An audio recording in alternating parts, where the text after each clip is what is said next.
everyone will need to go out through the back doors, go through the glass doors, hang a right and congregate in the car park.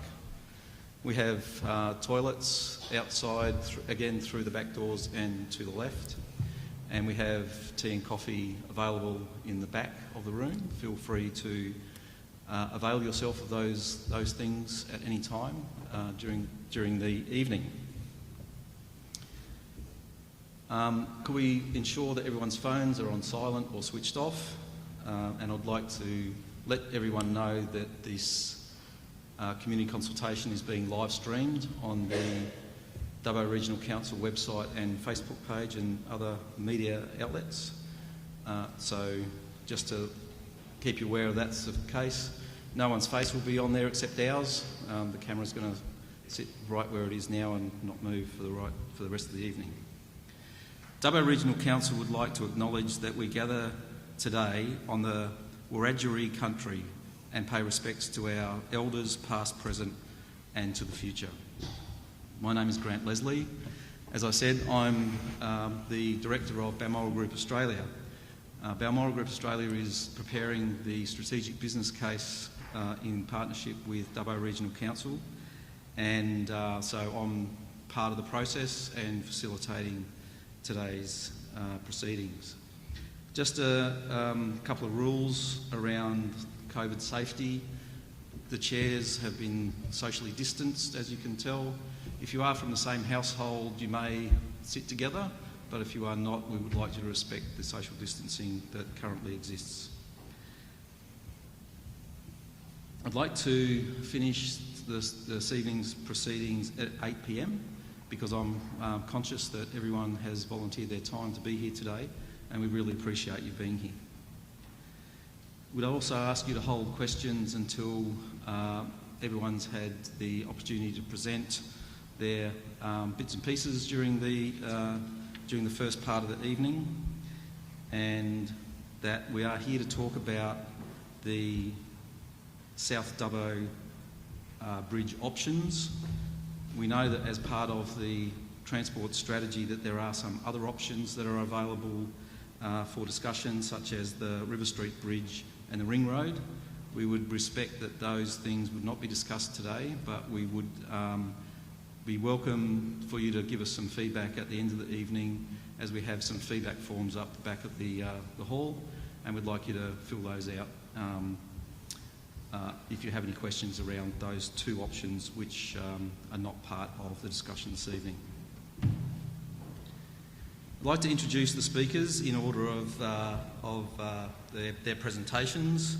Firstly, Julian Geddes, Director of Infrastructure for Dubbo Regional Council.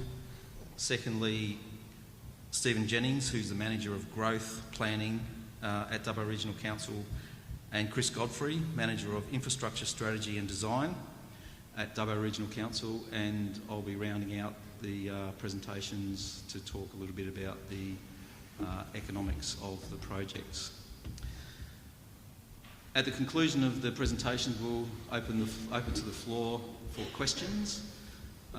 If you feel comfortable and you would like to nominate your name and where you're from, that would be preferable, but understanding that this is a live stream and you may not want to be identified, and we understand that as well. We will have roving microphones, so there will be no need for you to leave your seats, and that's the preferred way we would like to proceed. So, as I said, Balmoral Group is leading the development of the strategic business plan, and so far we've developed a draft plan which you may or may not be aware is available on the Dubbo Regional Council website,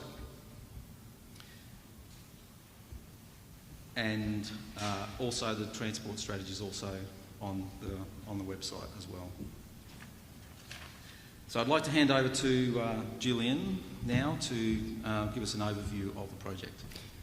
Thanks, Grant. My name's Julian Geddes. I'm the Director of Infrastructure at Dubbo Regional Council. I'd also like to welcome everyone here tonight. It's great to see so many people interested in this key project. I've been at Dubbo Regional Council for just over 12 months, and it's been a pretty interesting 12 months to say the least. I came here in the midst of extreme drought with water issues. We've had last summer fires, and now we've got COVID. So it's been a pretty challenging time for council and the community, and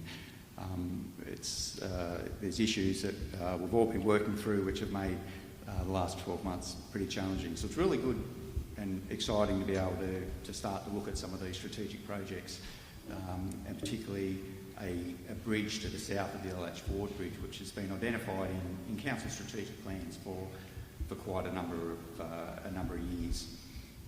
Dubbo is a town that is genuinely growing. It's one of the few regional centres that does show strong growth. Our economic development team, tell me that there's annualised growth in Dubbo City of 1.4%, which suggests over 550 people move to Dubbo annually, and very few are leaving. Over the next 5 years, we see the population of Dubbo City go from around about 54,700 to 2030 of 57,100. So in terms of growth, they're pretty impressive figures. In terms of visitation, to the Central West, over 6.4 million people head this way, and 89% of those travel by vehicle. So it demonstrates that the two key documents that Council has on its website at the moment, one being the Transportation Strategy and these concept designs for a southern bridge, are important documents for Dubbo going forward.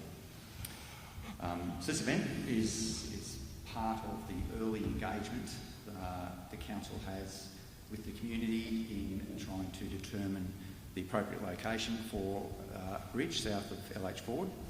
This is a number of stakeholder reference groups that we're holding in Dubbo. So we've got this community group here tonight, but we're also holding specific stakeholder reference group meetings this week. We've got, I think it's another 6 planned over the next 2 days with specific interest groups. Like I say, we're in the very early stages of this project, and community feedback is vital through all stages of the project. It's a long-term project, and we're really very keen to get the community's feedback at several stages throughout that. Feedback does influence the direction the council will head, and we're really keen to make sure that we capture all the issues that are out there, all the concerns and opportunities. So, council don't always have all the answers. The community very often come up with great ideas and solutions for issues like transport congestion as well.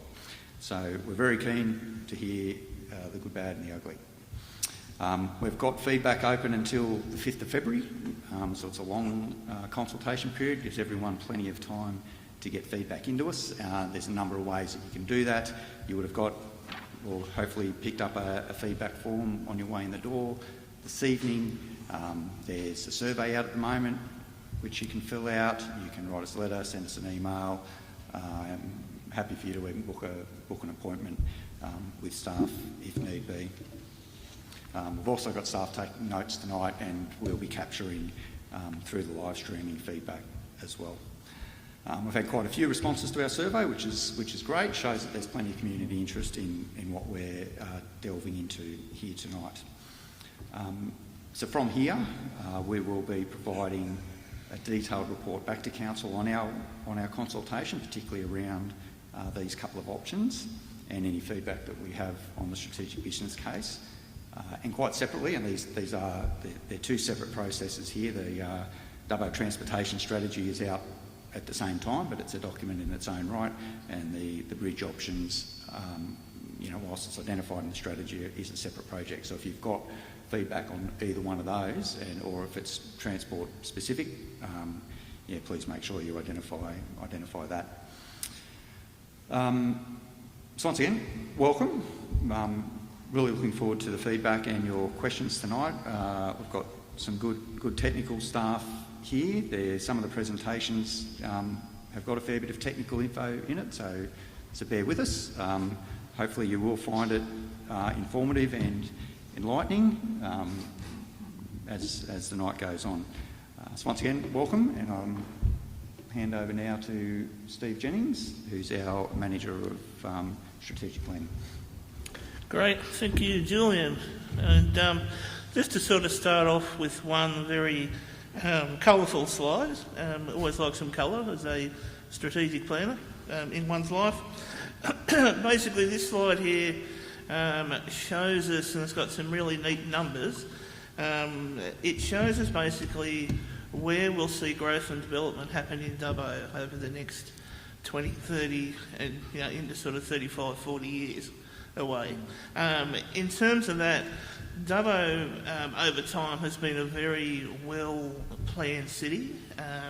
It has 3 urban growth areas, and one of the main keys for having those 3 urban growth areas, and you'll see the orange square there, or orange rectangle I like to call it, which is the central business district where we currently are. One of those main objectives is to make that orange area right at the centre of Dubbo. So in terms of that, and I'll steal Chris Godfrey's thunder just for 1 second, that means that any vehicle trip that we make into the CBD and any vehicle trip that we make throughout the city should only be about 10 minutes, and that's been one of the key factors of our transportation strategies over time as well. So in terms of that, southeast Dubbo, that's where we've seen a fair bit of growth happen over the last probably 5 to 10 years, which is sort of down on that bottom right-hand side of the page. It will basically be fairly well finished by about 2030. In terms of that, there's South Lakes, of course, plus the Keswick Estate, Macquarie View and some other areas there as well. So basically, when that area is all done and dusted, we're probably looking at least 10 to 15,000 people in that area of the city. So, not to be sort of, it was a small area. Then sort of in the northwest growth area, we've got sort of 3 different figures there. That's sort of moving through those 3 basic periods of 10 years. Basically, the council does own some land in that area of the city as well, in terms of, so we have an interest in Keswick and an interest in some land in that area. It's been looked at as one of our major urban growth areas to go to, sort of next or very close to. Then coming around sort of west and southwest, that's the southwest urban release area as well, so the Joya Chapman's area. It's going to be another major area there for us. It's got some vegetation sort of constraints that we will be working through and have been starting to work through that as well. And then in addition, we need to carefully plan through the transportation strategy and through with stakeholders and the public about where some of these roads do go for us into the future as well. So, basically, looking at Dubbo and that map, we plan for around 250 dwellings per annum. So it's our sort of our major sort of planning figure. Obviously, in the early period of COVID, we slowed down, but now with the government stimulus and the like, things have definitely picked up a lot in the city in respect of construction and also housing construction. So there is a fair bit there to happen. One would say. So, it is a very robust city. There's a lot of growth and development there for us to happen. There's a good story there for it to move forward, for the future. That's me. Thanks, Steve. Thanks, Steve. My name's Chris Godfrey. I'm the Manager of Infrastructure Strategy and Design for Council. So just a bit of background on me. I was born in Dubbo, raised in Dubbo, educated in Dubbo, and I've been a member now of Council for around 9 years. Started here under the employ as a design engineer, so I have a background in civil design, and I've sort of moved on from there. The Dubbo City Transportation Strategy to 2045 was originally adopted by the former Dubbo City Council in 2012. The strategy was prepared to set the strategic direction for augmentation and further development of the Dubbo Road network to 2045 to ensure the expected population and accompanying commercial and industrial development could have a road network that took into account future growth in Dubbo. So the original strategy was prepared by the former Dubbo City Council with the assistance of a background study undertaken by Stapleton Transportation and Planning. This background study undertook a particularly detailed assessment of the traffic needs of Dubbo moving into the future and provided the basis for the future traffic network. Review of the Dubbo City Transportation Strategy to 2045 and preparation of the draft Transportation Strategy 2020, which was available online, is now required as a result of the announcement by the New South Wales State Government in respect to the River Street Bridge project, the need for a new developer contributions plan for roads, and to ensure the strategic road network takes into account changes in demographics, employment occupations, trends and locations, and to understand through modelling of traffic impacts as to whether changes are required to the strategic future road network.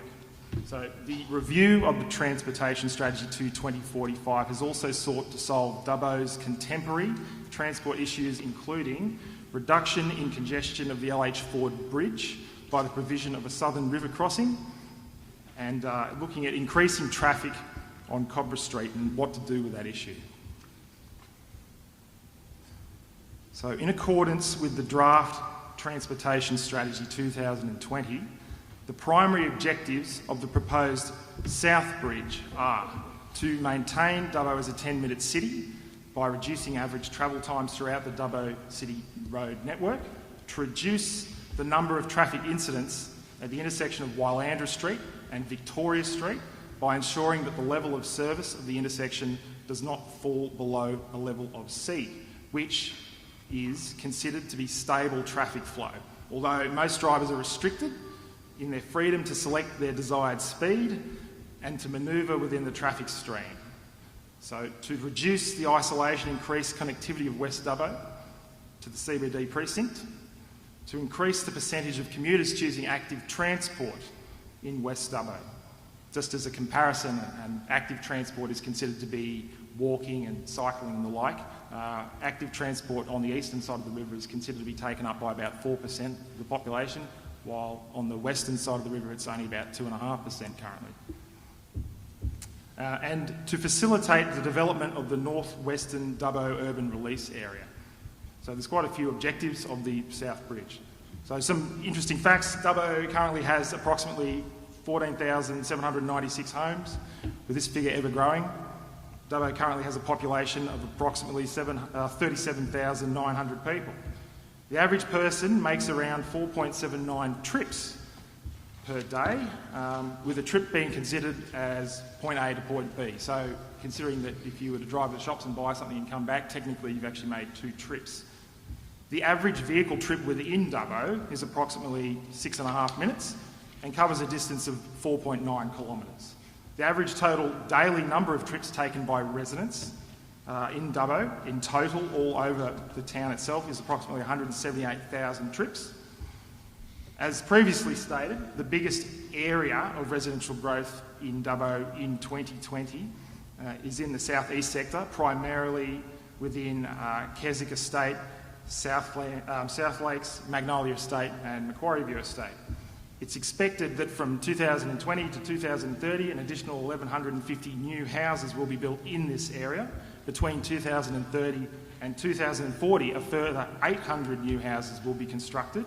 And between 2040 and 2055, we don't expect to see a great deal further of development in this area, as the land will be mostly exhausted.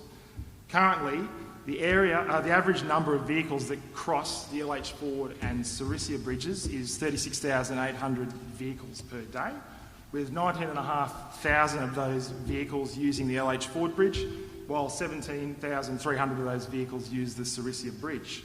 The majority of the existing employment hubs within Dubbo lie on the eastern side of the Macquarie River.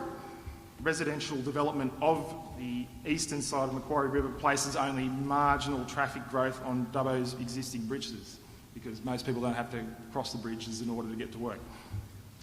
So moving on to our 2055 snapshot, it is predicted that by 2055 Dubbo will have approximately 22,846 homes, which equates to a population of around 55,000 people.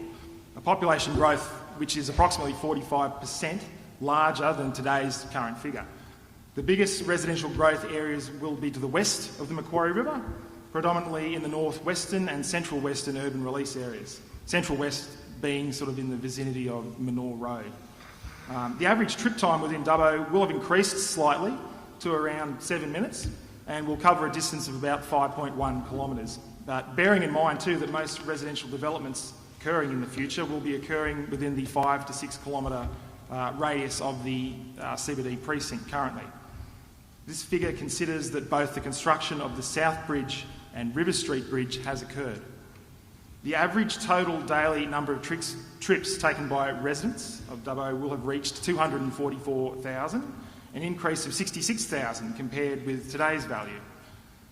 If by 2030 no new bridges are constructed across the Macquarie River, the LH Ford Bridge is predicted to carry 23,700 vehicles per day, which is an increase of approximately 4,200 vehicles or 21% on what is currently conveyed by the bridge today.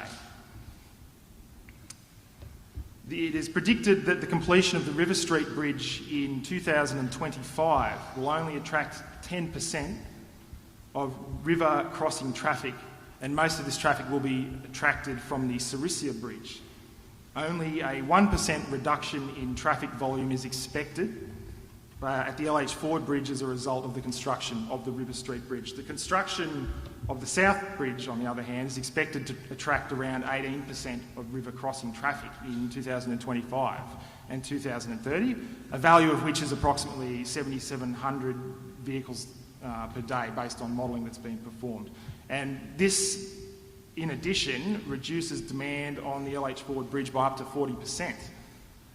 Daily traffic on the LH Ford Bridge would be reduced to approximately 17,700 vehicles per day in 2030, a figure lower than volumes currently experienced by the bridge currently. It is predicted that if both the River Street Bridge and South Bridge are constructed as part of the transportation strategy, they, along with the LH Ford Bridge and Sarisia bridges, would see a total number of 67,900 vehicles per day crossing the Macquarie River. And the split of these vehicles is modelled to be around 21,000 vehicles to cross the LH Ford Bridge on a daily basis, 18,700 vehicles predicted to cross the Emile Sarisia Bridge, 15,700 vehicles predicted to cross the South Bridge, and 12,500 vehicles predicted to cross the LH Ford Bridge. At this time, it is evident, I made a mistake there, that 12,500 is actually the River Street Bridge. At this time, it is evident that the LH Ford Bridge would once again be experiencing congestion, so indicating the need for a further river crossing somewhere else within the Dubbo area.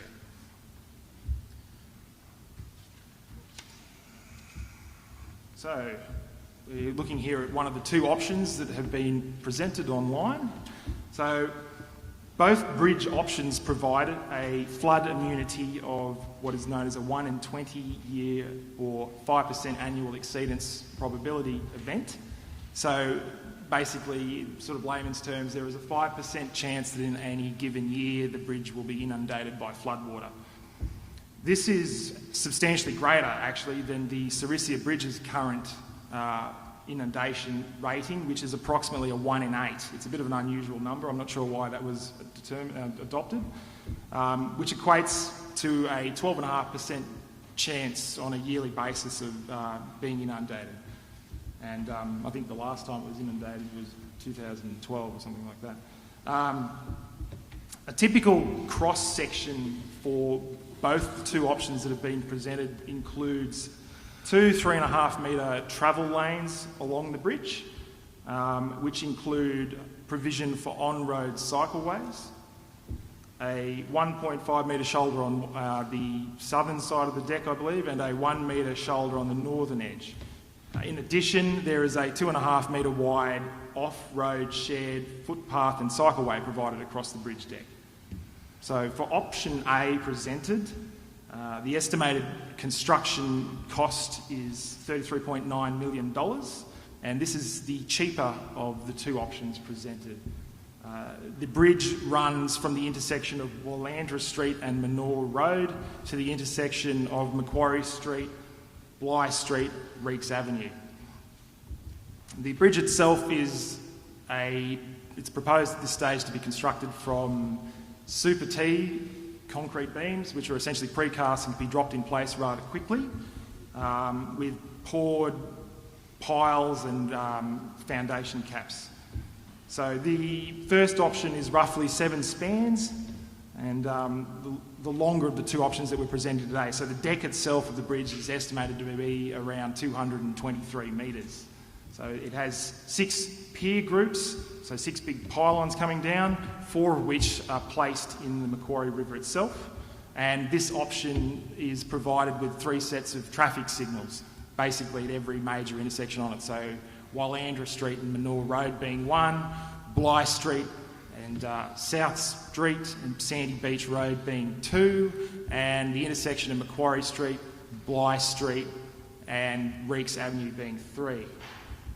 The perceived negative options, the perceived negative impacts, I should say, of option A. Got a bit of an order problem. There we go. The perceived negative impacts of option A include impacts on Sir Roden Cutler Park, impacts on the Wallandra Street Manor Road intersection, primarily how the intersection of North Street would interact with Manor Road because of its close proximity to Wallandra Street, and Manor Road would be somewhat troublesome with this design. Impacts on the Big Four caravan park, impacts on vegetation and removal of trees, significant impacts on Sandy Beach and immediate amenity of the area, significant impacts on Sandy Beach Road and parking arrangements in that specific area, impacts on Lady Cutler Oval by means of increased traffic volume and noise in the sporting precinct, and increased risk of conflict between users of sporting facilities and road users. Yep. So option B, this is the curved option. Option B is the more expensive of the two options, valued at an estimate at the moment of $35.7 million. And primarily because the actual bridge where it crosses the Macquarie River is curved, and there's a bit more construction cost associated with a curved linear sort of design. It runs from the intersection of Wallandra Street and Manor Road, similar to option A presented, and runs as far as the intersection of Wingy-Warris Street and Bligh Street, bearing in mind that that refers to more, obviously the road already exists in that location, but certain upgrades would need to be performed in order to accommodate the additional traffic that would be put down that road as a result of the bridge. The bridge would have the same kind of construction methodology as I previously described, using Super Ts. However, the span of the bridge is significantly shorter, about half the length of the option A presented, being 123 metres and over 4 spans. So that would include 3 sets of piers in total for the bridge, and 2 of those piers would be placed in the Macquarie River itself. This would also include 3 sets of traffic lights, similar to option A, with 1 set of traffic lights being provided at the Manor Road, Wallandra Street intersection, the second set of traffic lights provided at the Sandy Beach Road, Bligh Street intersection, and the third set of traffic lights, although not actually highlighted in blue on the slide, would be at the intersection of Macquarie Street, Reeks Avenue and Bligh Street. Now, perceived negative impacts of option B, similar to option A, there is impacts obviously on Sir Roden Cutler Park, the impacts on Wallandra Street and Manor Road intersection as I previously described with North Street, impacts on the Big Four caravan park, impacts again on vegetation and removal of trees, impacts on Lady Cutler Ovals, increased traffic volumes and noise in sporting precincts, and an increased risk of conflict, again, between users of sporting facilities and road users. So I'll now hand back to you, Grant. Thank you. So our role in this project is to, we're an economics consultancy, and so our role in this project is to prepare the strategic business case. Now, a strategic business case is essentially an options assessment, and essentially what we do is we take all the information that you just heard, we try and monetise all of that in either a positive or negative fashion, and then we put together a cost-benefit analysis to assess whether the project has a net benefit to society. The options analysis is just the first stage, so the strategic business case is the first stage of a number of stages that a project needs to go through before it gets funded. And so the outcome of the strategic business case will be to provide a preferred option that would then go forward for a detailed business case, which would then include a lot more assessments in terms of environmental impacts, of detailed costings and the like. All of the options are compared to a business as usual or a base case. Now, the base case assumes that we don't do anything.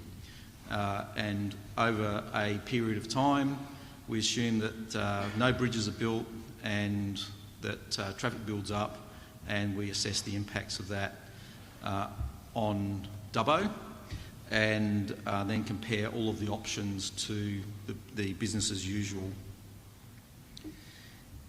Alternate options, as I said, the alternate options which are presented to us as a consultant are then, as I said, compared to the business as usual. The cost-benefit ratio is the result of the assessment between what would occur if nothing was done to what would occur if an option was built.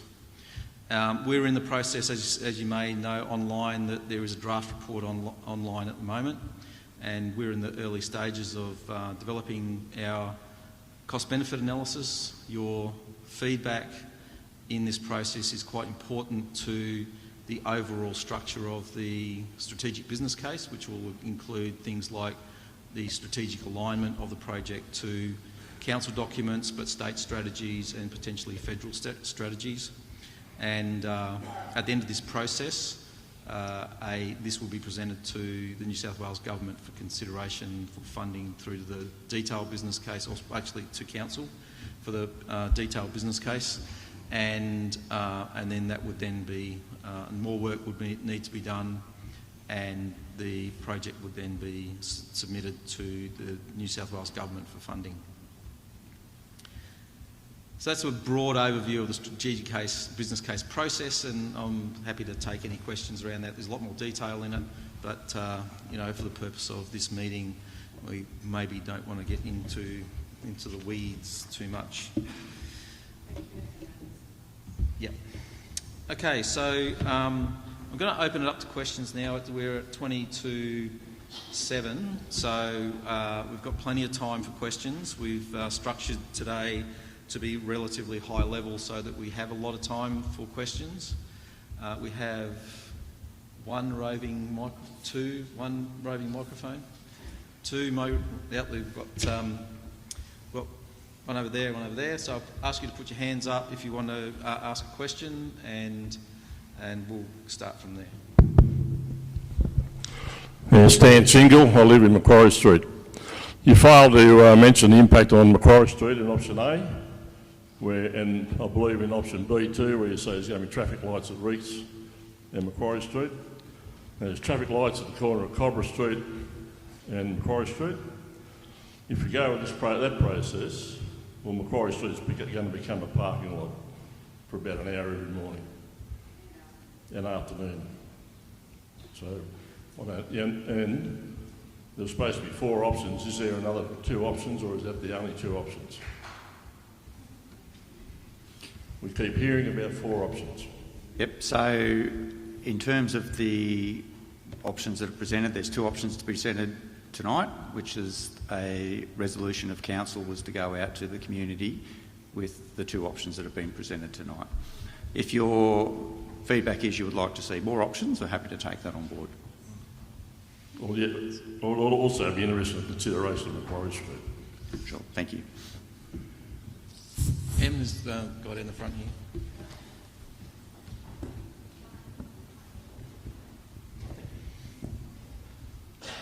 My name's Patrick. My wife and I live in Dubbo South. Graham, I'm aware at the beginning you mentioned you didn't really want to be talking about the River Street Bridge, but in Chris's presentation, I just wanted to check on a couple of the facts. Chris, I think you said that according to the 2055 projection, A or B, I'm not sure, was going to be running about 15,000 vehicles a day.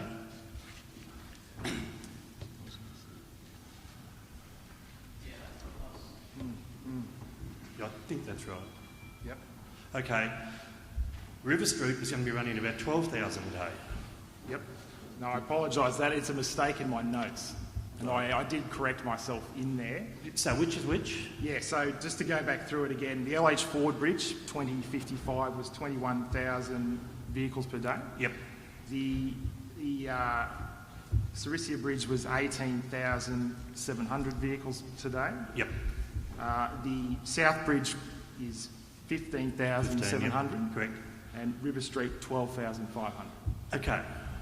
I think you also said that the River Street would result in about a 1% reduction on the LH Ford Bridge. That's correct. Right. In view of the fact that sometimes these financial projections are rubbery, I'm just interested in the fact that the two options presented tonight are around about 33 to 36 million. That's correct. Okay. Now suppose that blows out. Highly unlikely, of course. But let's suppose it blows out. Very preliminary numbers. Very preliminary. That means rubbery. 4 times. There is actually in those figures that were prepared by GHD in our report, we have included a 30% contingency. Sure. Good. So, $35-ish million bridges compared to River Street, which is currently 240? 210, I'm sorry. I'm just wondering, cost effectiveness. How come we're going to spend that much on that one and we get this much, and for a quarter we're going to get more value, and can those figures be taken to somewhere about the whole River Street thing? Because where's the value for money? I guess that's the question. So I really wanted to re-establish those facts and raise it with people and say, hello, I don't think it's rocket science, but they're huge differences for a 1% reduction on LH Ford. So what we established at the beginning of this conversation is that River Street Bridge is a different conversation. I'm aware of that, but it didn't come up. We are here to talk about the great value that you're going to get out of these other two bridges. Yeah, and I'm a bit interested in one of the other two, because where I live and the trips we do. But it was brought up, and I just wanted to point out 40 million compared to 210 million for such a difference. I'm just flagging that. Can I just say that we note your comment and we thank you for it. Thanks. Hello. I'd just like to start off with making some statements, which will turn into questions. So there are two main flaws with this study that I can see. So the first is that there is no funding for a South Bridge, and basically I believe that Dougal Saunders only gave the scoping study money to the council in order to distract debate away from the River Street Bridge and the bypass. And the reason I believe that is because at the Bush Summit that was right here in this room in June 2019, I spoke to John Barilaro, who at that time knew nothing about the problems that the River Street Bridge would cause or the bypass, and I went through it with him. And he said, well, we've only got one chance to get this right, haven't we? So let's do a scoping study to compare the two. And I said, great. But then obviously Dougal Saunders, who was looking daggers at me from across the room, didn't approve of what John Barilaro said, and then weeks later, all of a sudden there's a scoping study, which I don't think is a coincidence, which is looking at the South Dubbo options, and therefore it takes debate away from the River Street Bridge. And there is no money. Dougal Saunders did not give us any money in the budget, and there's no guarantee that we'll get any money from the state government to build a South Dubbo Bridge. So the second flaw I can see is that all this analysis that was done about how effective a South Dubbo Bridge is was done in the absence of any analysis of how much traffic would be taken off Wylandra Street by the bypass. So there are 4 route options at the moment for a bypass, all of which will have an intersection or some kind of interchange at Manor Road, as well as other places that people may want to go. So the thing is, if the bypass goes through first, and I think that that's inevitable, either the bypass or the River Street Bridge, hopefully it's the bypass, will the South Dubbo Bridge be as effective as it would be if it doesn't go through? Now, the other thing is, if the South Dubbo Bridge does go through first, and I don't believe it would, that means putting another major intersection across the highway, which is going to cause more congestion in its own way, particularly for the highway vehicles. So I don't believe that you should be building a South Dubbo Bridge right now, because we need the bypass first. That would take significant congestion off Wylandra Street, and then it may be possible to put if we still need a South Dubbo Bridge, to put it somewhere else where it won't cause so much disturbance, perhaps Boundary Road to Obley Road or something like that. So those are my comments, and I'm just wondering how you're going to address those flaws that I've mentioned. Thank you. Thank you very much for your comments. I'll make a couple, and then Chris might be able to carry on. You're correct, the South Dubbo Bridge is not funded. We need to go through a process of being able to attract that funding, hence why we do the strategic, the analysis, we do the business case, and we put a pitch in for funding to the government. So, yep, it's not funded. This is deemed to be a longer term project. The strategy shows that the bridge is not really needed between 25 to 2030, so we've got time to be able to do that work and attract some funding. In terms of the timing of the project, I can't really comment on that. We're taking advantage of the fact that we did get some money from the government.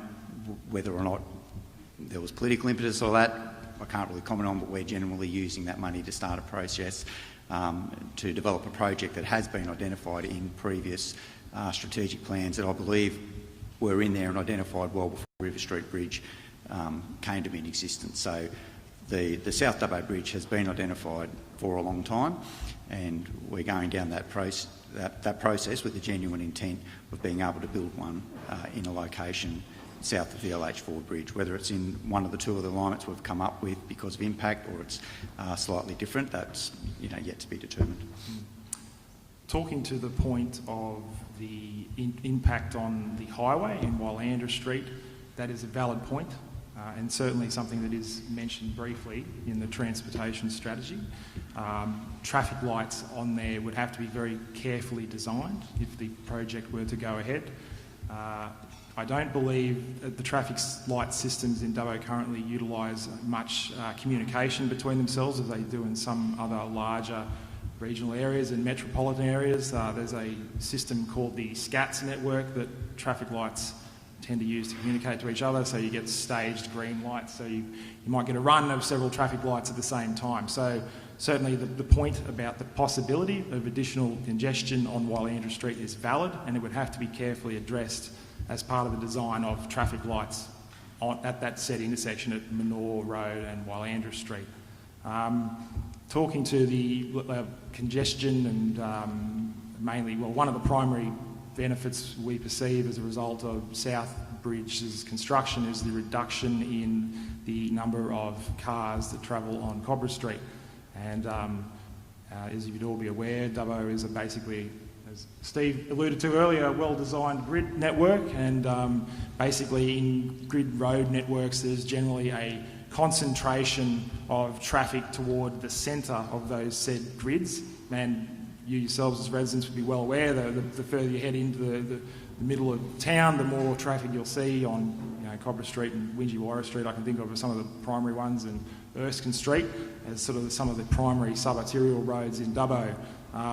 The issue that persists is that at this time, the most southerly road crossing within Dubbo is the LH Ford Bridge. So anybody who lives below that river crossing, particularly in the southwestern area, the southwestern area of town, so particularly Kintyre Estate and anywhere in Delroy or Grangewood like that, tends to, and this is through modelling, not necessarily what individuals would do, tends to use the shortest route in order to get to where they're going. So in the case of the CBD, the predominant movement is over the LH Ford Bridge.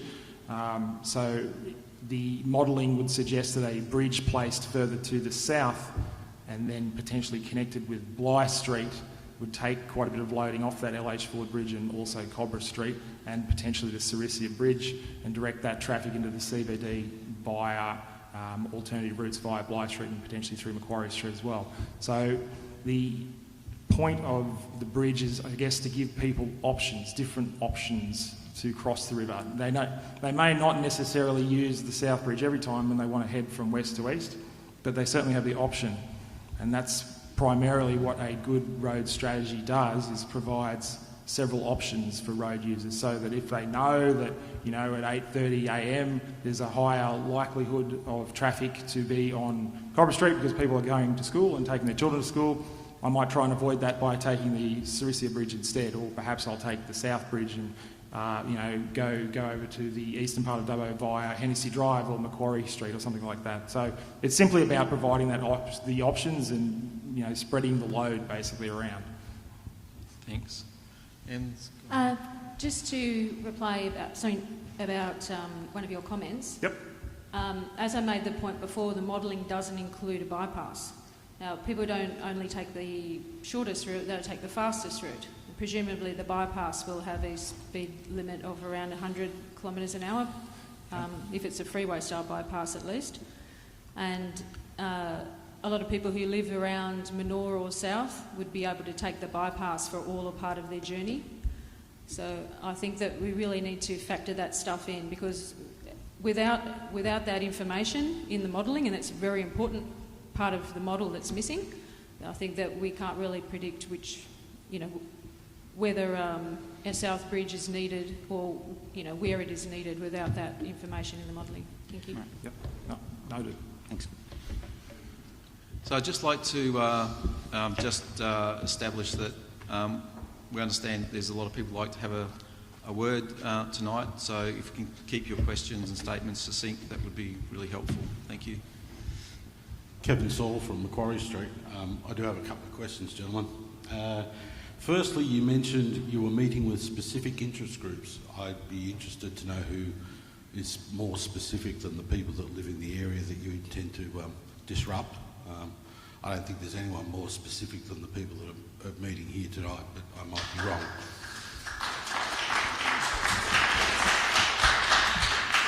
Secondly, I think it was Stephen, in your figures where you had the nice pretty colours and you showed us all the growth. The growth for the next 20 to 30 years, or 20 to 25 years, is that southeastern section. There's no way out for the people there. They have to come back up into Macquarie Street, or they have to go down Boundary Road. Now, you're talking about putting 15,000 movements into Boundary Road, Macquarie Street. These are back streets, residential streets with 50 kilometre an hour speed limits, with roundabouts that have only got room for one car each way. I don't understand. Cobra Street, where you want to take the traffic away from, is only one lane each way.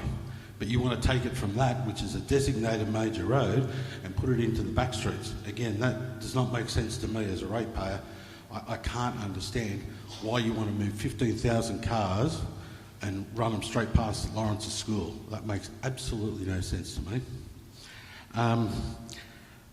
we're talking about traffic flow into South Dubbo again. Take it off Cobra Street. Everything in South is going to come to a standstill. We know what Fitzroy Street roundabout is now, and you want to move it from a main thoroughfare up to Boundary Road or Tamworth Street and Fitzroy Street. That I can't understand. I really need that explained to me. I'm pretty dumb, I accept that. I'm a front row forward. I don't have too many brains, but to me, a bunch of backward... Yeah, anyway, I just can't work it out. We're moving from a highway to 50 kilometre-hour zone residential areas. You're talking congestion on Cobra Street, and we're moving the congestion into South.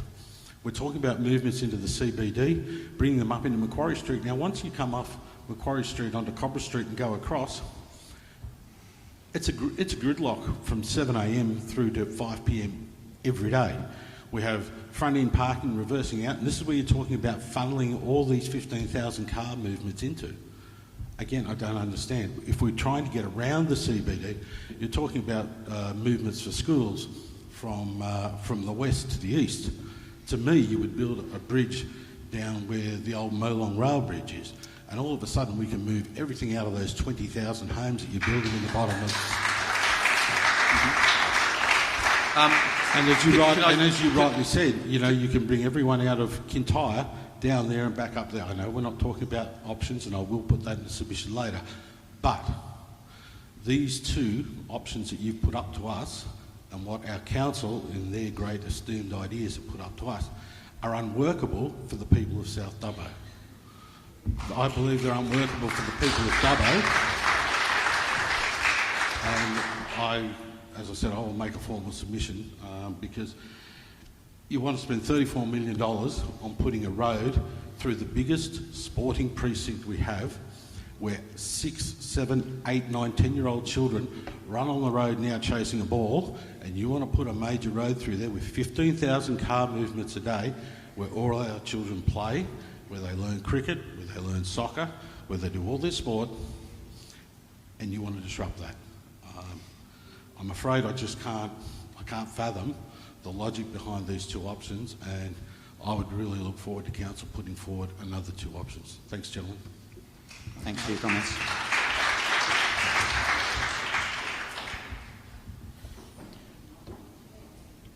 Over here.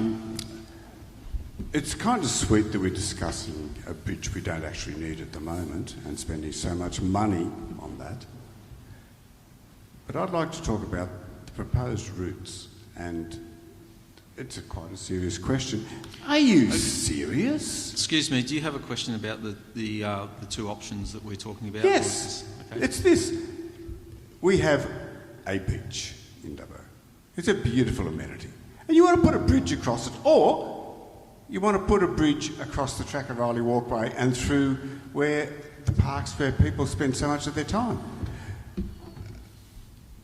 There are so many other options, and I would suggest that you have a very good look at the council's projected population growth.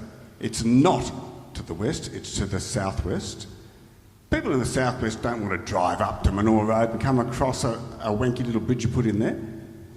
So, my question is this. My question is, we would like to see the other options, and will you release them?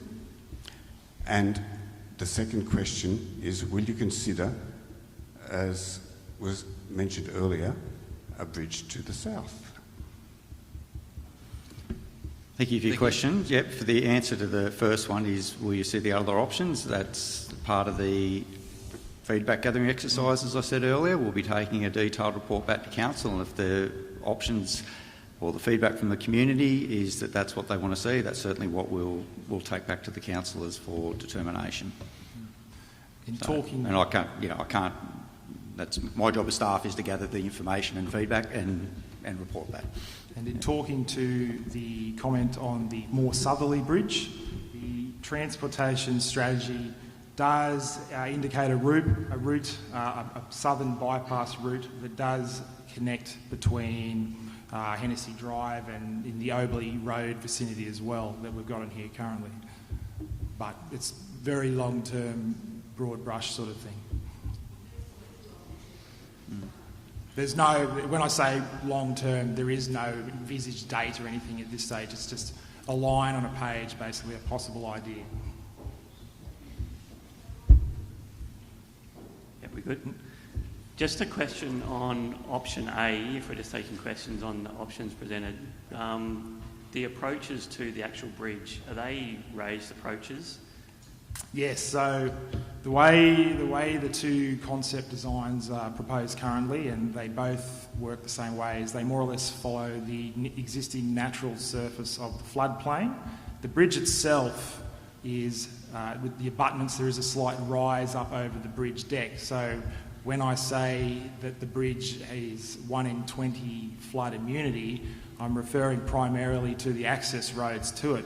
But the reality is that in order to ensure that the soffit of the bridge deck and the actual roadway itself doesn't all interact with the floodwaters at the same time, the bridge actually sits somewhat higher. So the floodplain inundates the road first, and then the bridge actually sticks up out of the water. So the actual bridge deck itself goes under a little bit after. So basically the bridge is like a sort of a slight hump over the river itself, and then the road comes back down to ground Your level. question's more about is the road itself sitting at ground level. Just with regards to the approaches, if you're going to build them up, you're effectively going to funnel the water through the main channel. Yeah, they're not built up, that's the idea. They're not built up? No, they sit more or less on the natural surface. But you're right, if they were to be built up, you'd have to very carefully consider what you're saying, because you're absolutely right. You could potentially funnel additional flows down the central channel of the river, and that isn't acceptable. So you'd have to look very carefully at how the water is going to interact with any kind of embankment or any kind of raised road surface.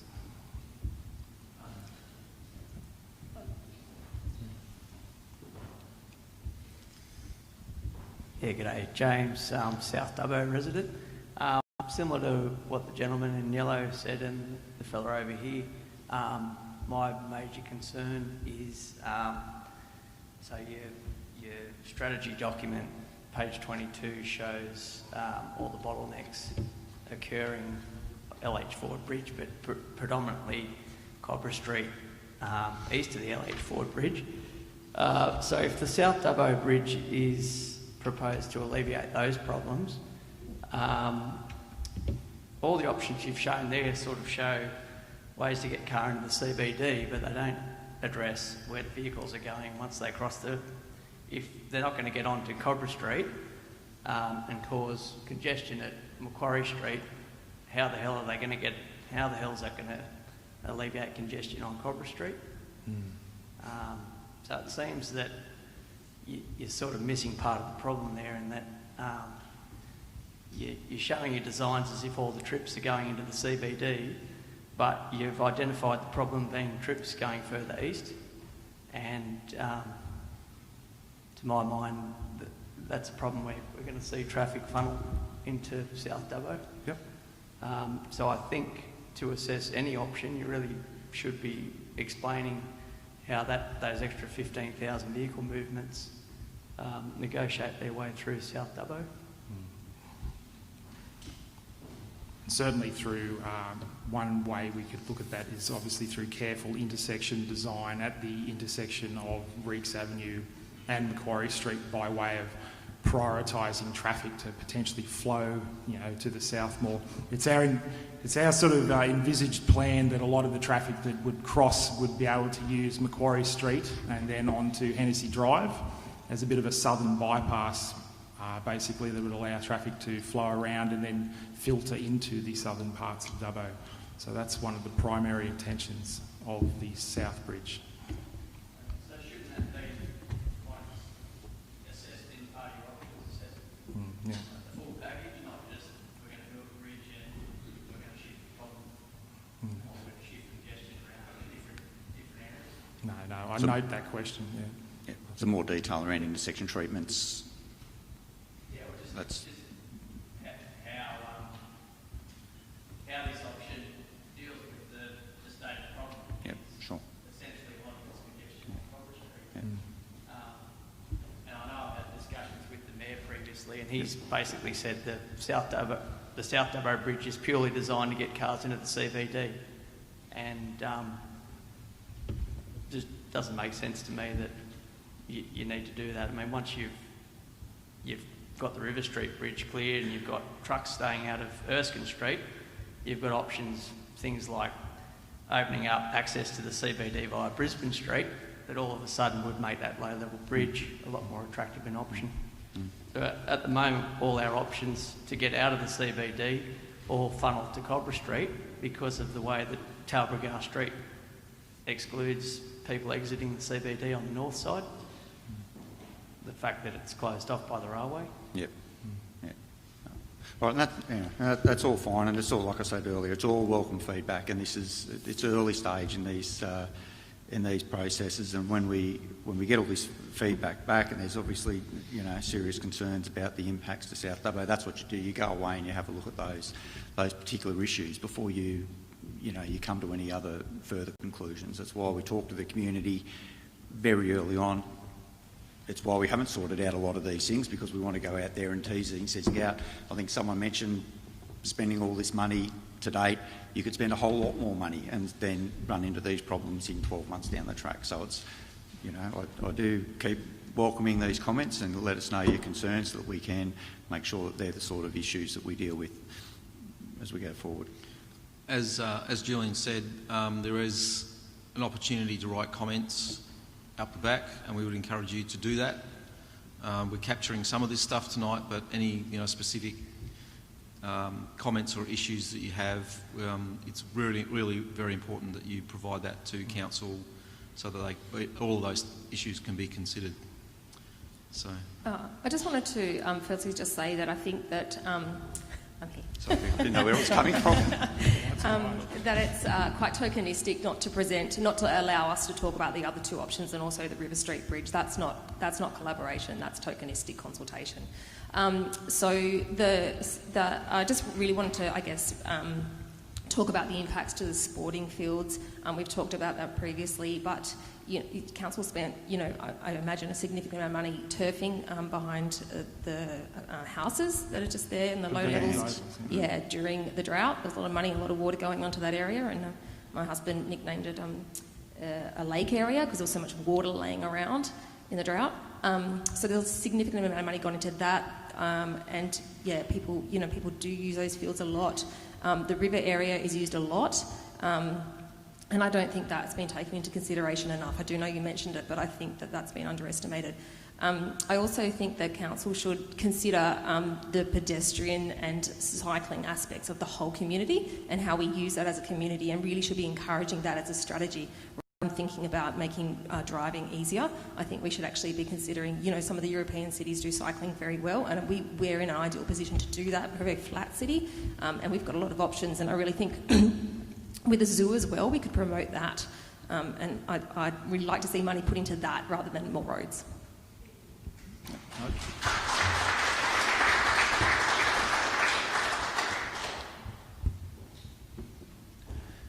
G'day, Sean. I'm a South Dubbo resident as well. Look, mine's very specific, my question, and it's very similar to a lot of the questions, but a bit more technical, I guess.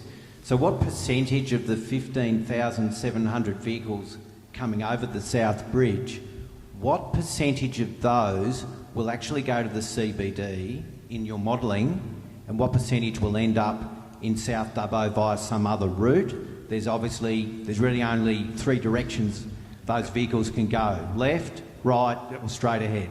So what's your modelling? What percentage of those 15,700, keeping in mind we'd be currently at zero, because you can't turn right when you get off the bridge there. So what is that? I can't provide you with that figure here because I do not have that in front of me. I do not have access to the detailed modelling. It's certainly an answer that I could receive from our transportation modelling expert. So I would encourage, if you put in a submission, we can certainly look into that. Yep, we'll get that for you. Yep. I think we've got a problem with the microphone over there, so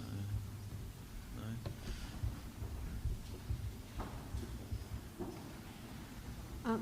Hi, I'm a resident of South Dubbo, though I don't live in a street or area that's directly impacted by the bridge, the current bridge options. But as a ratepayer, I use the Riverine corridor. I think that this is my feedback, that council spending money on a feasibility study that gives us 4 options and only puts 2 on the table is a bit shabby. I think it's abhorrent that Sandy Beach, this city's most outstanding passive recreation area, and sporting facilities will be impacted. And I agree also that the modelling is flawed because it doesn't take into consideration factors that other infrastructure may impact this. I read in the NRMA Open Road today that the government are committed to a bypass in Dubbo. That's what it said, that's what I read. So these things haven't been taken into consideration, and I think that the whole bridge thing at this point, you know, the biggest argument is that we'll save 4.3 seconds off our travel time. I guess if I had a question, my question would be, have we as a society really come to that where we need to save 4 seconds in this city? Thank you.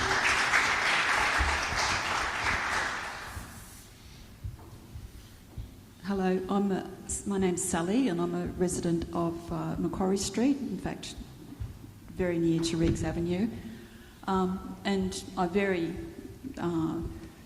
strongly object to this process that's being conducted today in terms of how it's, for a start, being dressed up as a consultation session. You've referred to a strategic paper, strategic options. You're talking about a strategic business case, and yet what you're putting forward to the residents in South Dubbo is option A and option B, which are very tactical solution mode activities that the council is engaging in, given the $100,000 grant that was given by Transport New South Wales to the state government to conduct this study. It seems to just jump straight into solution mode and say, oh, we want to have option A or B, and they're the only 2 you can talk about. I object to that process very strongly. Now, I'd like to touch on a few other points. You have actually put a strategic business case online for people to look at. In one of the footnotes of that, you refer to a January 2020 GHD study, which I presume must have the 4 options in it. You refer to that in your business case, and yet you're not giving that information to residents so they can look at the same material that council is looking at. Why is that happening? So that's one question. Another point is that I understand that there is a need to get residents of West Dubbo over to the eastern side of the city, and that there is a congestion problem. But going straight into putting option A and option B, and they're the only 2 options you can consider, is not really a very conducive way to engage with residential stakeholders who are going to be very strongly impacted by this proposal. You've got in the I think, Chris, you mentioned the focus of this option A and option B is about getting people from West Dubbo and getting them to work in the CBD.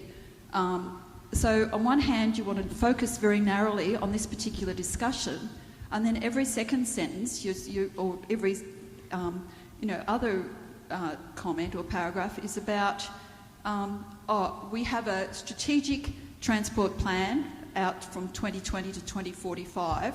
That's a big picture strategic thing, and yet we'll talk about the strategy, but we only want you people in the public here to be talking about 2 very tactical options. That's a bit incongruous. There's The council are talking about broad strategy when they choose to in terms of the transport strategy.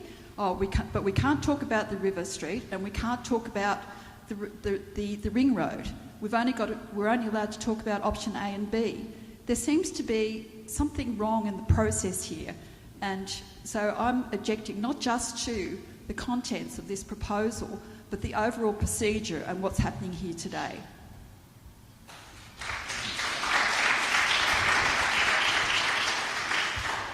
The objective of today is to actually seek feedback on those two options. We understand that there are a number of others to be considered, and there's probably a wider process to go through. This is not the only consultation that will happen. I'm sure there's going to be more, but what we are seeking feedback is feedback on these two options. Hello, my name is Libby. We will be putting in a submission to the council. I work and have been volunteering on the river for 18 years. We've done an extraordinary amount of work as a volunteer group. We're not included in any way, shape or form in one of your stakeholder submissions. I don't know who you're speaking to over the next couple of days, your consultation periods, I mean. I noticed that the mud run gets a mention 3 times, that Mars is obviously the only property developer that gets a mention. We and the people of Dubbo love that river and love the opportunity. Council has done a great job in making sure that, you know, people can walk and talk and ride bikes and all the rest of there. It's absolutely fantastic. And you want to bring across one or other of these bridges to completely smash that area. You will kill 500- and 600-year-old river red gums. You will smash the amenity. You talk about all the time in this report of the health and wellbeing precinct. I've never heard of that. I don't know what that is, but I'm assuming that that includes a fair amount of the river. I really like Jen's idea of having a why aren't we doing like European cities and saying, righto, let's reduce our carbon emissions, let's get more people on bikes, let's get more people walking, let's make it a better, cleaner environment. But we're not being anywhere big picture. It's all about saving 4.3 seconds, and the mantra in this submission is all about the Mayor and Council's 10-minute city. Who cares? I mean, seriously, it is so...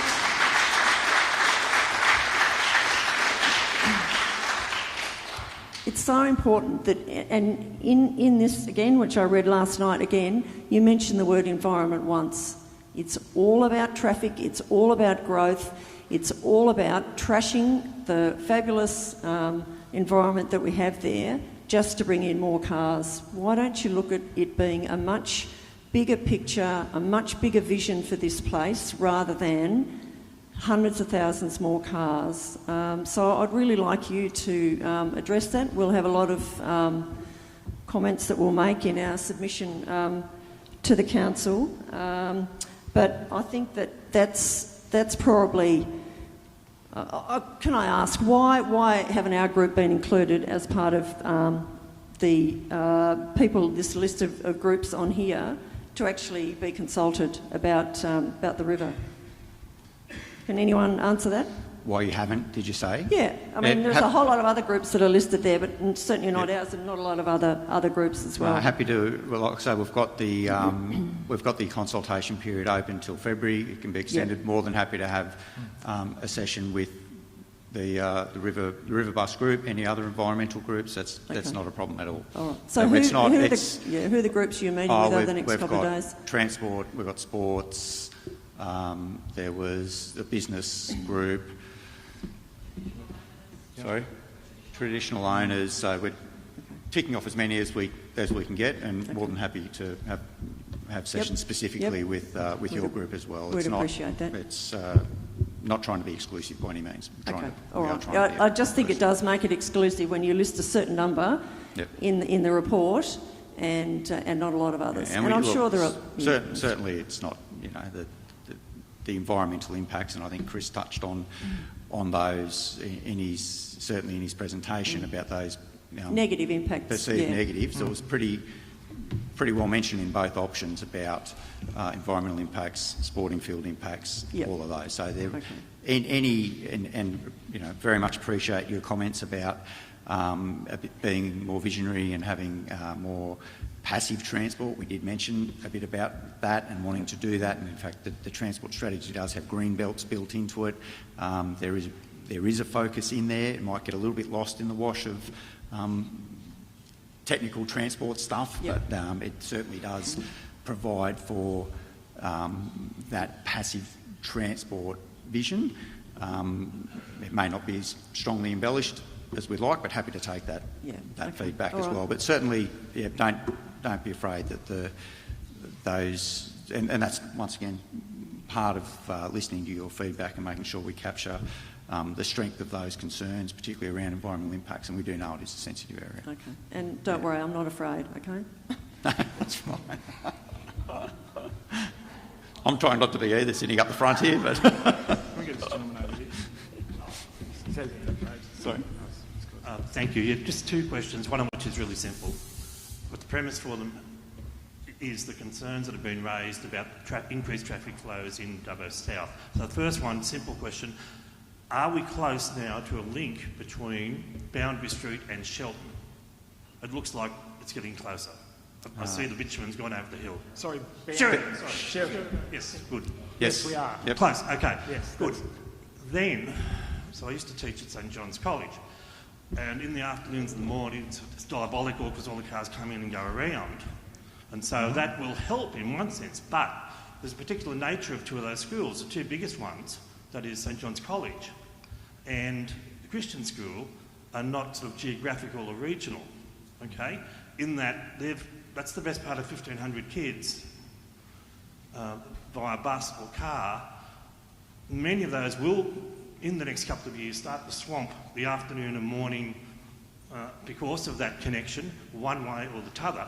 You know, that'll be good for the main highway, but that's a very specific thing. They're not like the other Catholic schools, for example, in town, which are basically geographical, or the state schools. So I just want to flag that that needs to be taken into account, because it's going to put a lot more traffic in Boundary, for starters, than those other ones.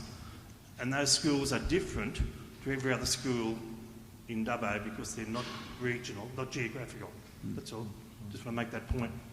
If you could take that on board. Thanks. Yep.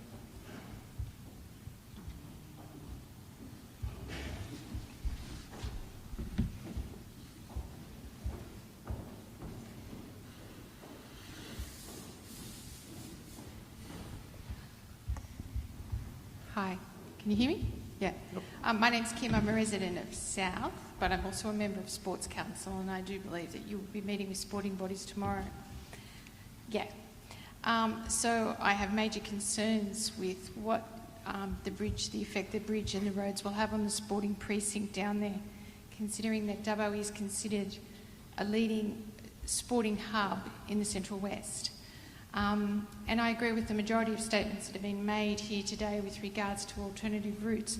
My question, goes back to, with regards to strategic management, you have a recreational strategy and you have a livability strategy in place as part of all your plans up until 2040. This current concept, does that contravene those other strategic plans? Yeah, good question. We've got one of our other sessions is all our internal stakeholders of council, and to do a comparison around all those strategies and those growth areas, including what's happening on the riverbank. We've got a river foreshore strategy. We've got sporting strategies. It's a great point, and we're working through those to assess what those conflicts are.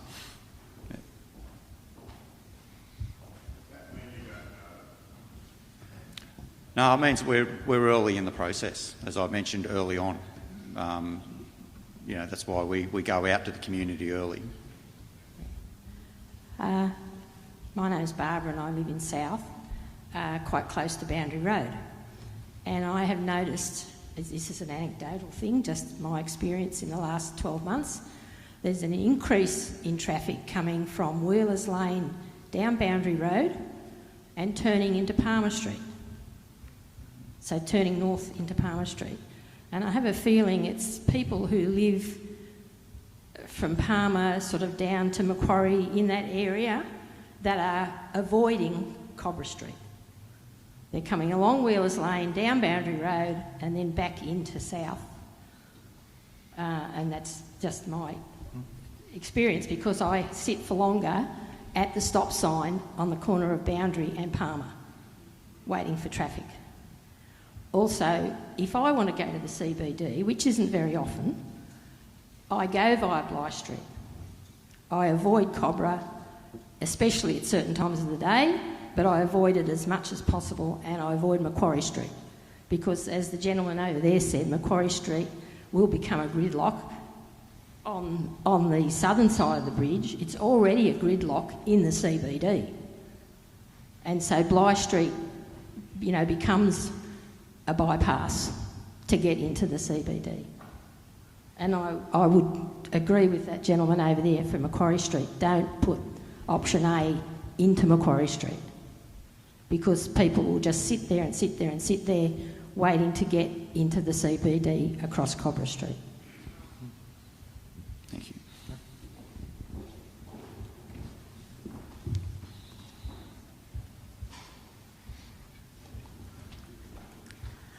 Hello, I've got some other questions. If it seems like if nobody else who hasn't had a question wants to go first. So, first of all, as part of the strategy, I was wondering why there wasn't perhaps a survey of all the parents who drive their kids to school, where their schools are on Sheraton Road, and ask them why are they driving their kids to school instead of using the school buses, because there are school buses and they're sitting half empty. So why are they doing it? I remember as a child, I never once got driven to school by my mother, except for when I had an early morning appointment. I went on the school bus. If I missed the bus, I took my bike or I walked. So I think, we need to do a survey. Why are parents driving their children to school? Why aren't they walking? Why aren't they riding their bikes? Why aren't they taking the school bus? And what can we do to make those other forms of transport a lot more attractive to the parents? Because what the bus drivers told me is that the bus routes are unprofitable, and the New South Wales government actually have to subsidise them because not enough children are taking the bus. So now the other thing I wanted to bring up was your projections for how many vehicles would actually use the River Street Bridge, I think are incorrect for two reasons. One is that, I don't know if you read the GTA study that was in the Review of Environmental Factors, but they actually did their traffic forecasts, and they predicted that Thomson and Wylandra would become far, far, far, far worse, with tailbacks increasing to 1 kilometre, because all of the traffic coming down Thomson Street would have to go through the same intersection to try and get onto either the Cerisier or the River Street Bridge. So there's a huge bottleneck there. So it's going to be a very long time to get over either of them. Now, the other thing that the Stapleton report seems to assume is that Dougal Saunders was actually telling the truth when he said that the River Street Bridge would be used by people going to the so-called health education precinct, which includes senior campus, CSU and the hospital. Now, I was up the hospital a couple of weeks ago when Brad Hazard was there, and I showed him a map of the hospital, and I said, Dougal Saunders has said that in floods, ambulances are going to go into the hospital from the rear entrance, and then I showed him the long, convoluted, complicated route that they'd have to take to get to the front of the hospital, which is where the A&E and the ambulance things are. He didn't know anything about it. He doesn't know anything about any plans for any ambulances to go in through the rear entrance. And also, according to the law, which I looked up for designing entrances for ambulances, particularly emergency ambulances, the whole route is completely against the law. There are turning corners that are too tight, there are speed humps, there's a 10-kilometre speed limit. They have to turn around and drive, because of the one-way system, towards the back fence before they can turn around and go towards the front. So, and also the new car parks, there's two new car parks for the hospital. Both of them have their entrance at the front of the hospital, which is Cabora Road. So either he's basically lying. Also the CSU and the senior campus have their entrances and car parks on Tony McGrain Way. So even if River Street was extended, then they'd have to drive in the rear, but then go to the front of those entrances, front of those facilities anyway. But I think that the River Street Bridge won't be used very much at all. The fastest route to get to the hospital or the CSU or senior campus is over the Cerisier Bridge, up Erskine, up Cabora. And that's the way people are going to go. So I think that the modelling needs to take that into account as well, because it seems from what I was reading that Chris Stabwood just took as gospel what Dougal Saunders said. And it was probably just a beat up or some kind of spin to make the bridge look more attractive than it really is.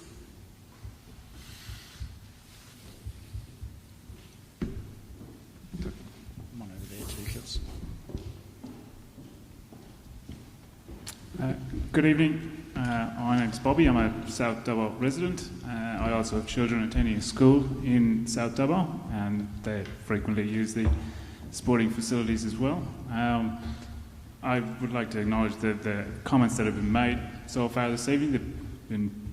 Most of them are pretty well what I want to point out, like the amount of money that the council has spent on maintaining those sporting facilities, and then to, with either option A or option B, severely impact those sporting facilities to the detriment of the local community. I also note that option A, with the intention of coming onto Macquarie Street and then funneling traffic back down Macquarie Street, essentially brings all the traffic back to the LH Forge Bridge intersection, essentially congesting the same point anyway, so that all the traffic which currently comes over the LH Forge Bridge, if it's redirected using option A, still ends up back at the same point that your access point that you're trying to avoid. Sort of doesn't seem to work. Also, I pick up on the comment that was mentioned earlier about the statement that the bridges will funnel 15,000 vehicles away from the LH Forge Bridge, again, apparently into the CBD, but I also suspect that a lot of those vehicles will be trying to access eastern parts of the city, such as as the gentleman mentioned earlier, St John's Secondary School, the Christian School, also the huge development that's gone on at Blue Ridge. There's a huge amount of businesses being established over there, and a large portion of the city's population now work at Blue Ridge. So a lot of that traffic is not necessarily, even though it's coming from West Dubbo, is not heading for the CBD. They're actually heading for East Dubbo. And all that traffic using these bridges will be funneled through South Dubbo, past countless schools and a severely densely residential area, which is, as was also mentioned, the livability of the city.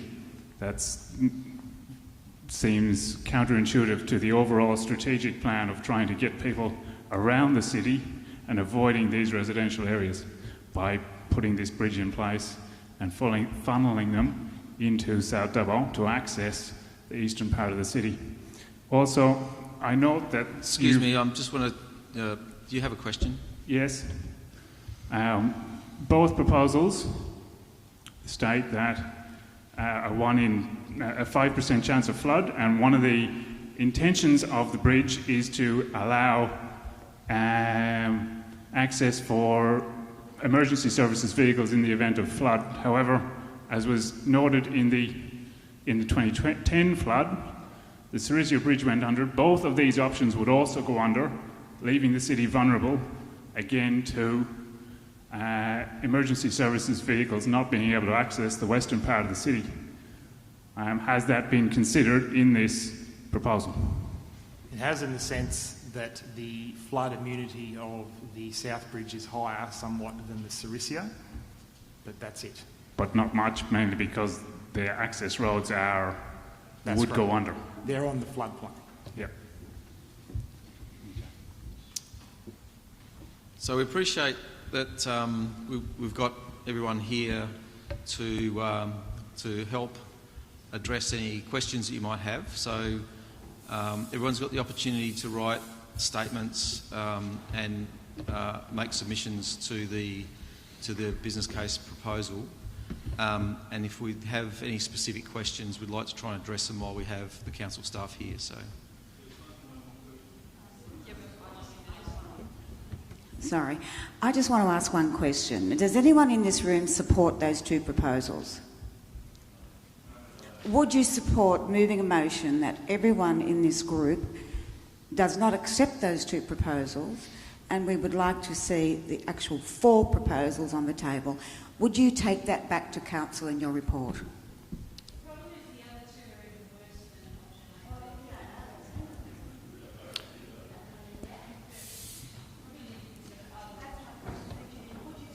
Yes. Yeah, we're taking all feedback back. We're trying to capture all the comments, all the feedback, and as I mentioned earlier, it'll be a comprehensive feedback report going to council that will capture specific details that are either written into us or themes of concerns, all of those things. So, as I mentioned before, yes, we've gone out with a resolution of council to go out with 2 options.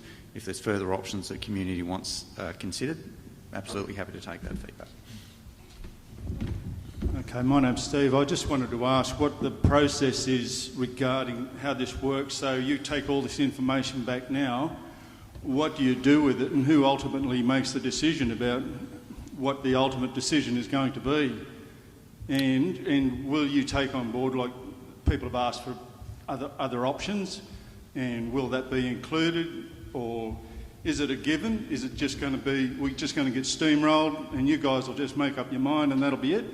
How does it work? Absolutely not. As I've just said, yep, our job as staff is to take that feedback back to council. Council are the decision makers. We're not the ones that sit here. We make recommendations.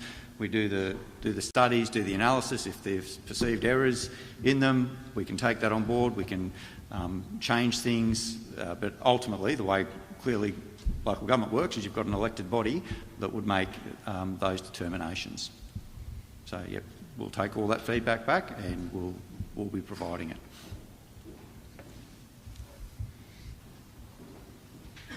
Oh, hi. I'm Susan. I'm from St Lawrence's Primary School in Dubbo and also a resident of South Dubbo. So I'd just like to ask, in this proposal, and thank you for the opportunity to listen and consult, do you consider the impact that the increased traffic will have on the schools in South Dubbo? We're on Tamworth Street as well as Fitzroy Street. I sit in my office and there's, not every week, but there are regular crashes on the corner of Tamworth and Fitzroy Street with the current stop sign there, and our concern is about the increase in traffic and the impact on safety and wellbeing of staff and students at our school. And do you consider that in your proposal, the impact on schools? Yes, it's certainly considered, and your question is noted.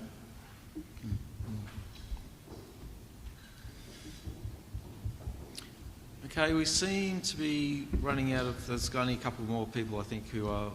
You're at the lucky last now. There you go. Okay. I think there's one more over here. Len Klein's my name, from North Dubbo. I'm looking at putting a submission in with regards to a couple of aspects at North Dubbo, right?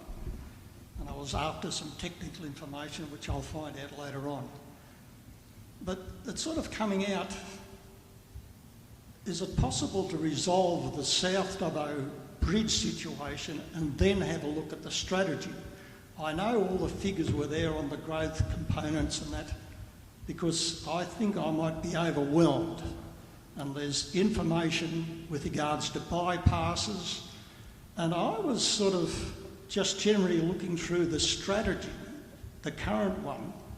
And I think one of the gentlemen mentioned that the last one was 2012. And in that, it says there's going to be the Tamworth Bridge finish by 2019. But the current one doesn't review it of what happened to it or where are we at. And I was sort of looking at extra information on, just as general information, like the inland rail, the big banging of drums about that. What's that going to do with the number of vehicles travelling through Dubbo? That wasn't in the strategy. You know, and even the Tamingli to Yamunjeri investigation, it wasn't even alluded to. The only thing which was the COVID, which was good. It was current, that we don't know where we're going, but it's identified. But the inland rail, the Tamingli to Yamunjeri, just wasn't identified.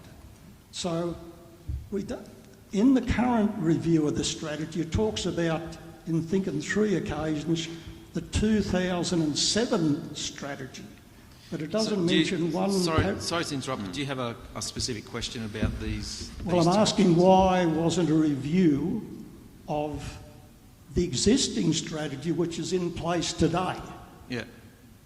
Why wasn't that identified in the current proposal? You're talking about the transport strategy? That's right. Okay. And my initial question was, they're getting too muddy. And because you've got transport strategy there, people are talking about bypasses, everything. Can it be possible to sort out the South Dubbo situation to everybody's best endeavour and then review the strategy? Why does it have to be done now? Questions noted. I think that's a valid point. And, there is a lot of information presented there online. And it is quite a long document to read through. The way it's drafted, I suppose, is a simple way of putting all the information out there at the same time, but feedback received today can be used to go away and review that document further and perhaps look at ways of conveying that information more clearly and in a more segregated fashion. But clearly the intent of a strategy, whether the references are not quite there or not, is a lot of these things are, and as you've heard tonight from everyone around the room, there are interrelationships, whether they're quite close interrelationships or whether they're more broad ones with transport networks. Some of these things all need to knit together to provide that balanced transport solution for Dubbo. So you can't really pull South Dubbo out of the strategy and deal with it separately. It's the idea of an overarching strategy is to try and knit all these things together and provide a picture over time about what the type of solutions are for Dubbo. So, fundamentally, that's why they're all... try and have them all in there. I think you have one more question over here, and then we have an opportunity. It's nearly 1:45 to wind up a little bit early, and we'll hang around if you've got any sort of one-on-ones that you want to ask. So that might be a way to wind this up. Is everyone okay with that? Oh, we've got one more over here first. You can have 2, but as long as you're succinct. Okay. All right. Okay. Hi, I'm Anna. I just want to reinforce, it's just a comment, but just want to reinforce what a wonderful space it is around the River Walk. I think it's Dubbo's greatest asset. I think if we lose that in a significant way, we're losing far more than we can gain in extra travel times. Like others, I welcome more passive travel, but we do need the infrastructure. I know there's very low percentages, but I, for one, would be cycling rather than driving if I could, but I need to do it safely and keep the cars separated. I think if the money was spent on that, I'd be very, very grateful. And I congratulate Council on what they did around the river. It is wonderful. Thank you.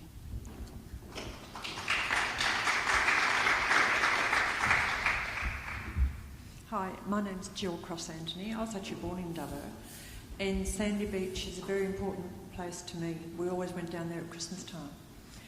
When you spoke earlier about the impacts of option A and B, you spoke about the vegetation and the noise and the Sandy Beach and Sandy Beach Road, but I didn't hear any mention of safety. I go down to that area almost every day, walking my dog, and the number of children that play in those fields, even families gathering around, children running around, sometimes they run out onto the road. And I'm wondering what proportion of safety planning has been given consideration by having major roads run through that precinct? At this stage, the alignments are only high level, and the safety concerns are not really looked at in any great detail as part of that. It's more just looking at an alignment, but as part of a more detailed design assessment, if we were to go down that path, would certainly look at and address those concerns that have been raised, and they are absolutely valid concerns. It's probably caught up in that general, overview of what the perceived impacts are of running a road through a sporting precinct, so that they're acknowledged, and that's part of a more detailed assessment that you would undertake. Oh no, I didn't say it was minor.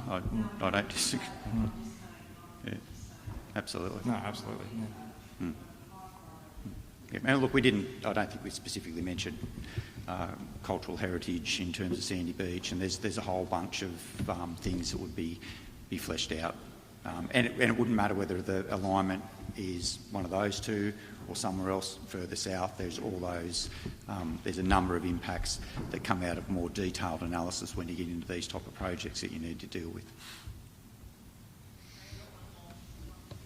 Yeah, and just before your question, as Julian mentioned at the beginning of this presentation, we're at a very, very high level right here at the moment, so there's a lot more work to be done around all of this stuff, and your feedback is really, really important. And so whilst we have some, concept designs, and that's what this is all about, is concepts, is actually bringing all that to fruition by whatever the preferred option might end up being, is that all of those concerns then roll into how that detailed design might work its way out. My question probably is to Grant, I think. You said that you're doing an economic-based assessment. Mm-hmm. How can you do an economic-based assessment if you're not looking at safety and you're not looking at community impacts, environmental impacts, just benefits of those? Oh, we do. But Julian just said that the safety and that hasn't been included yet. Yeah, and something wrong there. Yeah, no, we as I said, we're at a very high level at the moment, and when some of these things start to come out, we include them in the cost-benefit analysis and the economic analysis, which will include environmental benefits and environmental costs. What methodology are you using for your ecosystem benefits or disbenefits? For environmental benefits? Yep. Or disbenefits? Generally, willingness to pay studies. Community? Community studies? Community amenity?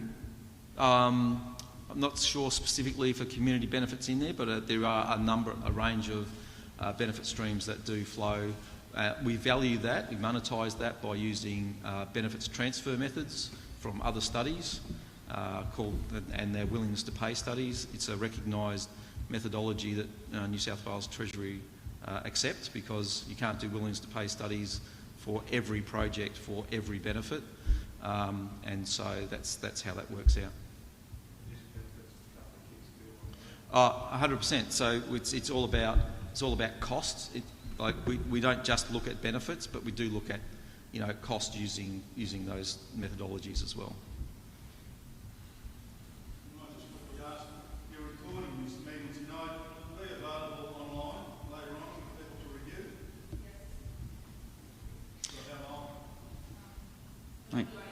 I think it stays up there permanently.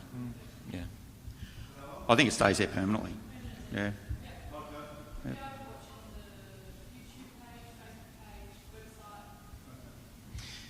So I think this is a good opportunity to wind up tonight. If you do have any specific things you want to talk to any of us here, we'll hang around for a little bit longer.